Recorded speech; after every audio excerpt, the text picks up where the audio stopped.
हेगिस Motorola जिस price में जो स्मार्टफोन लॉन्च करता है, फीचर्स के अकॉर्डिंग उसको वैल्यू फॉर मनी स्मार्टफोन कह सकते हैं। और इन्होंने हाल ही में दो ऐसे स्मार्टफोन लॉन्च किए हैं जिनमें प्राइसिंग में अराउंड 9000 का डिफरेंस है, लेकिन इनमें बहुत से फीचर्स ऐसे हैं जो कि सिमिलर देखने को मिलेंगे। तो क्या आपको 9000 सेव करके एक बेस्ट स्मार्टफोन को बाय करना चाहिए या 9000 एक्स्ट्रा पे करके एक वैल्यू फॉर मनी स्मार्टफोन को देखना चाहिए? तो आज हम इसी कन्फ्यूजन को थोड़ा कम करेंगे।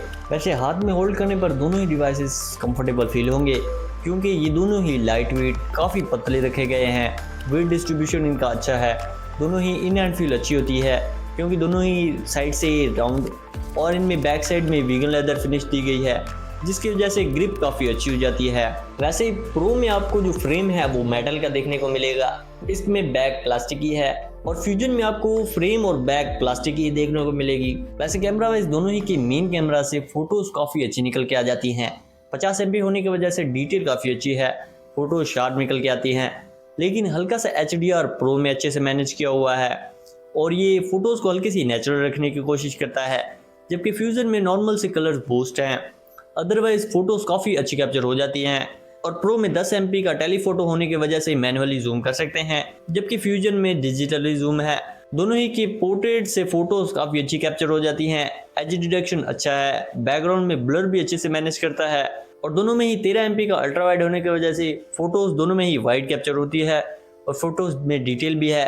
लेकिन प्रो वाला हल्का सा फोटोज को ज़्यादा वाइड कैप्चर करता है और इसमें HDR भी अच्छे से बैलेंस किया हुआ है। और दोनों के अल्ट्रा वाइड को एज ए माइक्रो भी यूज़ कर सकते हैं, जिसमें हल्का सा प्रो वाला ज़्यादा बेटर परफॉर्म करता है। डे में अच्छी लाइटनिंग होने की वजह से फोटोज काफ़ी अच्छी निकल के आ जाती हैं, लेकिन लो लाइट में आपको थोड़ा डिफरेंस फील होगा। जैसे प्रो वाला फोटो को ब्राइट कैप्चर करता है, लो लाइट में डिटेल ज़्यादा प्रो में है, और इसमें HDR भी अच्छे से बैलेंस किया हुआ है। और वीडियो रिकॉर्डिंग में दोनों का ही मेन कैमरा से 4K और 30 FPS विद OIS रिकॉर्ड कर सकते हैं।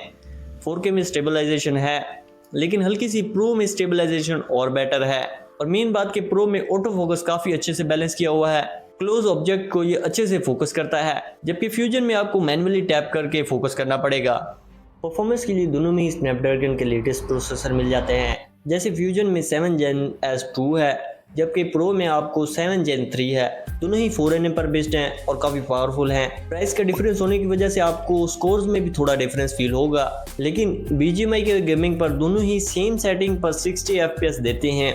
गेमिंग दोनों में ही कैजुअल गेमिंग और टाइम पास की गेमिंग दोनों में ही अच्छी होगी। लेकिन हैवी गेमिंग करने जाएंगे तो फ्यूजन वाला हल्का सा हैवी गेमिंग में वार्म होता है, और कैजुअल यूजेज में भी ये थोड़ा सा वार्म होता है, अराउंड 45 तक चला जाता है, जो कि ओवर रेटिंग का साइन है, जबकि प्रो में ये सीन नहीं। अदरवाइज डेली यूसेज में दोनों ही अच्छे हैं। एप्स ओपनिंग फास्ट है, क्योंकि इन दोनों में ही आपको LPDDR4X रैम और UFS 2.2 की मिल जाती है। प्रो में UFS 3.1 की होनी चाहिए। लेकिन एप्स ओपनिंग में एनिमेशन दोनों में ही तगड़े हैं, क्योंकि मोटोरोला एनिमेशन पे थोड़ा ध्यान करता है। लेकिन अगर आपको एक डेडिकेटेड गेमिंग स्मार्टफोन लेना है तो इनसे बेटर गेमिंग स्मार्टफोन भी इस प्राइस में है। वैसे इन दोनों में ही आपको प्राइस के अकॉर्डिंग काफ़ी बैलेंस परफॉर्मेंस मिल जाएगी। वैसे दोनों में ही 3D कर्व डिस्प्ले दिया गया है, लेकिन फ्यूजन में डिस्प्ले हल्का सा लंबा है। अदरवाइज दोनों में ही POLED का यूज़ किया गया है, जो कि एक टाइप ऑफ AMOLED है। AMOLED होने की वजह से कलर्स दोनों ही काफ़ी अच्छे प्रोवाइड करते हैं, डीप पंची है, वीडियो वॉचिंग का एक्सपीरियंस अच्छा होगा। लेकिन फ्यूजन में YouTube पर HDR का ऑप्शन नहीं है, जबकि प्रो में है। लेकिन दोनों में ही आपको स्टीरियो स्पीकर मिल जाते हैं विद डॉल्बी एटमॉस, और साउंड क्वालिटी भी इनकी काफ़ी अच्छी है। और मोटो का मेन हाईलाइट इन दोनों में ही 144 हर्ट्ज का फास्ट एफिशिएंट मिल जाता है, जो कि ऑलमोस्ट हर ऐप में रन करता है, जो कि एक अच्छी बात है। और इन दोनों में ही सिक्योरिटी के लिए इन डिस्प्ले फिंगरप्रिंट सेंसर दिया गया है। वैसे दोनों ही पतले और हल्के होने के बावजूद भी इन दोनों में ही बड़ी बैटरी मिल जाती है। प्रो वाला थोड़ा सा पतला और छोटा है, इसकी वजह से इसमें 4500 mAh की बड़ी बैटरी दी गई है, जिसका बैटरी बैकअप नॉर्मल यूसेज में 6 से 7 आवर्स का निकाल के देगा, जो कि एक प्लस पॉइंट है। जबकि फ्यूजन वाले में थोड़ा सा लंबा होने की वजह से इसमें 5000 mAh की बड़ी बैटरी फिट की गई है, जिसकी वजह से ये नॉर्मल यूसेज में 7 से 8 आवर्स का स्क्रीन ऑन टाइम देगा। और इन दोनों में ही आपको 68 वॉट का fast charger in the box मिल जाता है, जो कि इन दोनों स्मार्टफोन को एम्प्टी से 100% ऑलमोस्ट 50 मिनट में कर देगा। लेकिन प्रो में एक फ्लैगशिप फीचर है, जो कि इसमें वायरलेस चार्जिंग का सपोर्ट है, वो भी 50 वॉट की, तो ये इसमें एक एडवांटेज है। वैसे दोनों स्मार्टफोन को आप धो सकते हैं, क्योंकि दोनों ही IP68 को सपोर्ट करते हैं, लेकिन ये चीज़ वारंटी में नहीं आती, तो ख़राब होने पर ये आप सर्विस सेंटर से ठीक नहीं करवा सकते।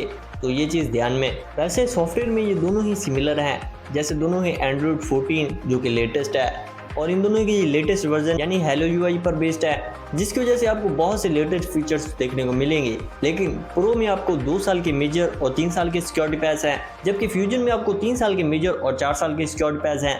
लेकिन इनके अपडेट्स पॉलिसी इतनी बेटर नहीं, क्योंकि प्रो में 3 महीने से सिर्फ एक ही अपडेट आया है, जो कि अदर स्मार्टफोन के कंपैरिजन में एक वीक पॉइंट काउंट होगा। लेकिन सॉफ्टवेयर एक्सपीरियंस दोनों का ही अच्छा है, कोई ब्लोटवेयर्स और कोई एक्स्ट्रा ऐप नहीं है।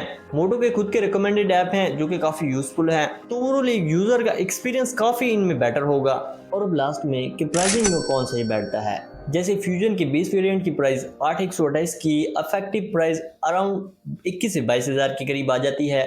तो ये इस प्राइस में आपको अच्छी परफॉर्मेंस, अच्छा display, good cameras with good software देखने को मिल जाएगा। तो ये ओवरऑल एक अच्छा पैकेज बन जाता है। 90% ऑडियंस की रिक्वायरमेंट इसमें फिल हो जाती हैं। लेकिन अगर आपको थोड़े से एडवांस फीचर चाहिए, जैसे परफॉर्मेंस थोड़ी अच्छी चाहिए, कैमराज इससे बेटर होने चाहिए और फ्लैगशिप फीचर हो जैसे मेटल फ्रेम और वायरलेस चार्जिंग, तो ऑफकोर्स आपको प्रो की तरफ जाना चाहिए, क्योंकि उसकी बेस वेरिएंट की प्राइस 8256 की अराउंड अंडर 30 की आ जाती है। तो ये भी एक अच्छा ऑप्शन हो सकता है। तो आई होप आपकी इन दोनों ही के बिटवीन में जो कन्फ्यूजन थी थोड़ी कम हो चुकी होगी।